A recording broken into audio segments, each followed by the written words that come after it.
Nah, seperti yang aku janjikan, sekarang aku mau share apa yang aku lakukan supaya aku tidak terjatuh dalam dosa-dosa sosial media yang membuat uh, setiap pengguna sosial media lebih gampang benci gitu ya dengan orang asing atau stranger.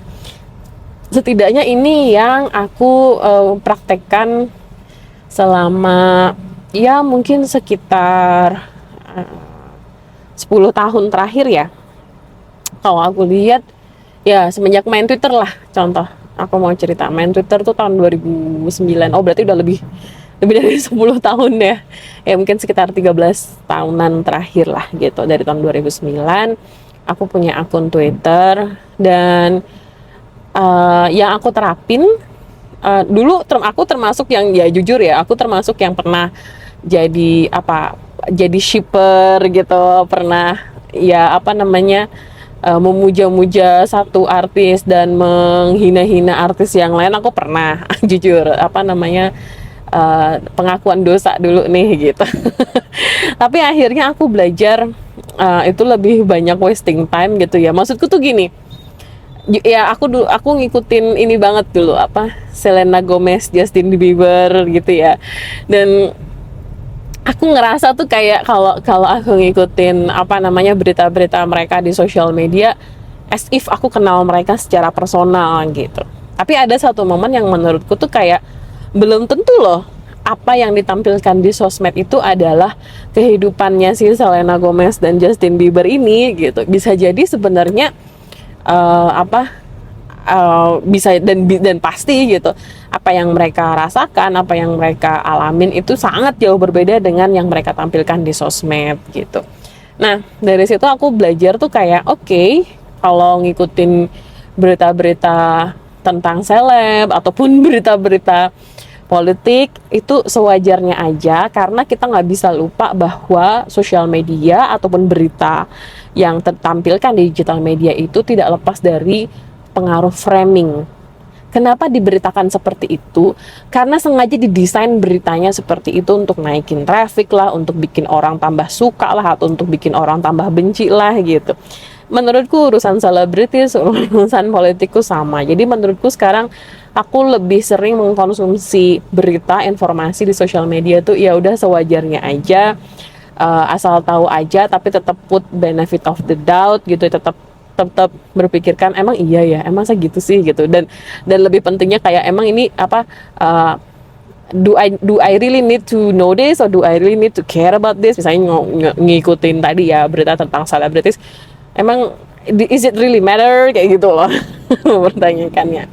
Nah, tapi ada hal-hal lain yang aku lihat di sosial media tuh menurutku give more benefit gitu, yaitu jujur aku ya setidaknya selama 3 sampai 5 tahun belakangan ini lebih sering pakai sosial media itu justru untuk memperkuat silaturahmi gitu, karena aku merasa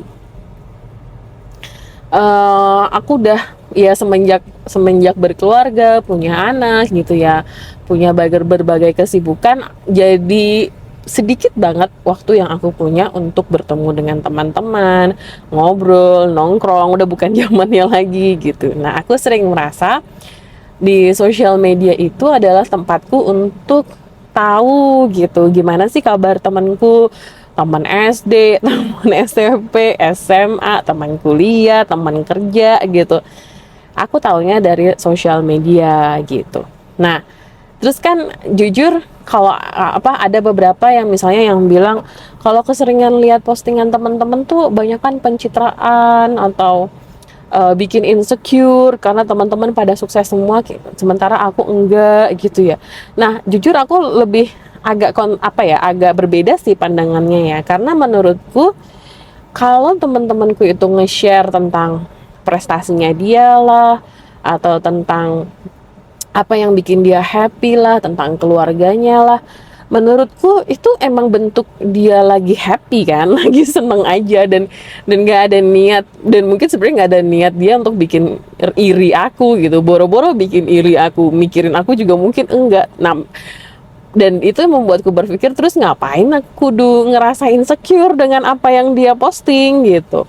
Dan dari situ aku berpikir kayak justru ini kesempatanku untuk tahu apa ya, setidaknya untuk tahu, oh kamu lagi ini apa ya, untuk tahu kabar temanku. Oh iya, dia sekarang udah sukses, dia sekarang bikin bisnis, dia sekarang udah punya anak, dia sekarang udah berkeluarga, udah bla bla bla gitu loh.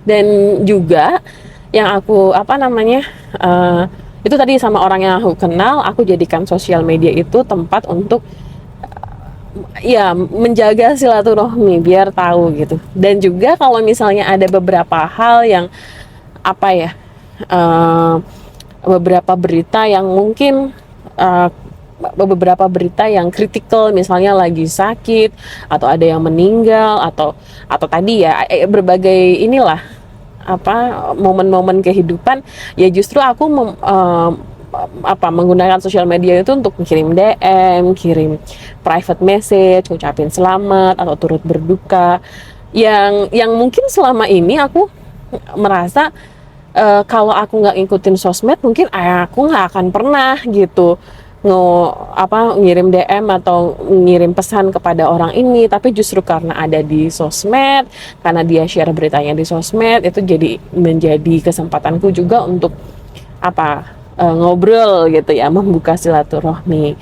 Dan kadang juga misalnya ada kalau teman-temanku posting tentang hal-hal yang menurutku relate dengan apa yang aku alamin sekarang, contoh misalnya lagi ngurus anak atau lagi nulis paper gitu ya, dan ternyata topiknya sama, ya aku jadi ngobrol di DM. Nah, menurutku justru kalau dia nggak posting di sosmed, aku ketemu dia di kampus, aku nggak akan tahu kalau dia lagi nulis tentang paper yang topiknya sama dengan aku gitu. Jadi ya buatku itu hal yang akhirnya membantu aku untuk bisa menjaga silaturahmi, walaupun misalnya secara fisik aku nggak bisa sering nongkrong, sering ngumpul gitu ya sama teman-teman.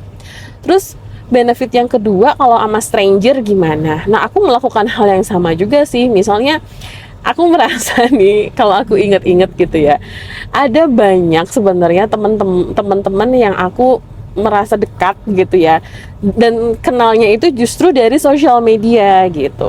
Jadi ada satu nih contoh di Twitter tahun 2011-an, aku lagi sering main Twitter, waktu itu suka share cerita tentang traveling gitu. Ketemulah sama 3 orang yang menurutku tuh kayak sepemikiran padahal kita nggak saling kenal. Ada Kak Aulia Halimatus Saidah gitu ya, atau kalau nama penanya dulu Kak Oli gitu, kalau sekarang ininya Kalia. Terus ada juga Lisa gitu ya, dulu jurnalis di Jakarta Globe, sekarang di Netflix gitu kan. Terus ada juga Kak Emiralda, zaman dulu aku kenalnya Kak Emi di Nestle gitu, sekarang jadi konsultan keuangan. Nah, awalnya tuh cuman bermodalkan balas-balasan balas-balasan postingan di Twitter, DM-an, terus dan setelah jadi yang lucu nih, kamu ngobrol ketemuan sama mereka itu, kita tuh udah DM-an hampir 2 atau 3 tahun ya, aku lupa. Barulah di tahun itu, setelah 2 atau 3 tahun itu kita ketemuan tuh kan. Tapi dan akhirnya kita traveling bareng waktu itu ke Singapura. Tapi yang lucu, ya kita waktu ketemuan udah ngerasa gitu aja sih, ngerasa deket aja gitu. Nah, yang lucunya selama 2-3 tahun itu aku justru ketemuannya berdua-dua. Aku ketemu sama Kalia, aku ketemu sama Lisa, aku ketemu sama Kak Emi gitu. Dan dari cerita ini, satu hal yang aku lupa, satu hal yang bikin kita klop gitu ya di sosmed itu, karena kita punya hobi sama, yaitu traveling. Jadi kita waktu itu sharing, terus Kalia waktu itu ngusulin, nah kita kan punya hobi sama nih, traveling. Dan kalau pas traveling kita suka menyempatkan untuk mampir ke masjid-masjid. Jadi kita bikin buku aja bareng-bareng gitu. Padahal itu belum pernah ketemuan sama sekali waktu itu. Akhirnya ya karena kita suka traveling dan kita pikir ya udah yuk kita bikin. Akhirnya jadi deh project buku bareng, namanya Pink Moss. Jadi isinya adalah tulisan-tulisan kita tentang jalan-jalan ke beberapa negara gitu ya, dan dan mengunjungi masjid di negara-negara tersebut, dan kita menceritakan secara personal apa sih yang kita alamin gitu. Dan ternyata banyak banget cerita-cerita, menurutku cerita-cerita yang uh, cerita-cerita, aku ngomong berfaedah, bukan cerita berfaedah sih, tapi cerita yang memberikan hikmah lah setidaknya untuk kita sendiri gitu. Nah, itu salah satu benefit yang menurutku tuh dari stranger justru malah jadi temen. Dan sekarang aku, ya menurutku itu yang aku lakukan sih. Jadi kayak balik lagi, sebenarnya sosmed itu adalah tools, menurutku ya. Sosmed itu adalah tools. Nah, apakah kita mau membuat sosmed ini benefit atau destruktif, itu menurutku tergantung pilihannya kita. Tapi secara desain, yang perlu diingat, kebanyakan sosial media itu didesain untuk membuat hubungan sosial yang destruktif gitu. Lebih sering, jadi gini, orang kalau tweet war itu lebih gampang naiknya dibandingkan orang yang saling mengasihi gitu di sosial media. Itu mungkin secara sederhananya ya. Jadi by design, menurutku sosial media itu cenderung memang memberikan jarak, memberi jarak sosial. Tapi apakah itu berhasil membuat kita saling membenci atau enggak, menurutku itu balik ke pilihan kita masing-masing. Jadi mungkin itu ya sedikit unek-unek yang aku mau share tentang sosial media. Let me know kalau ada yang beda pendapat gitu ya, atau ada masukan, silahkan tulis di komentar. Sampai jumpa.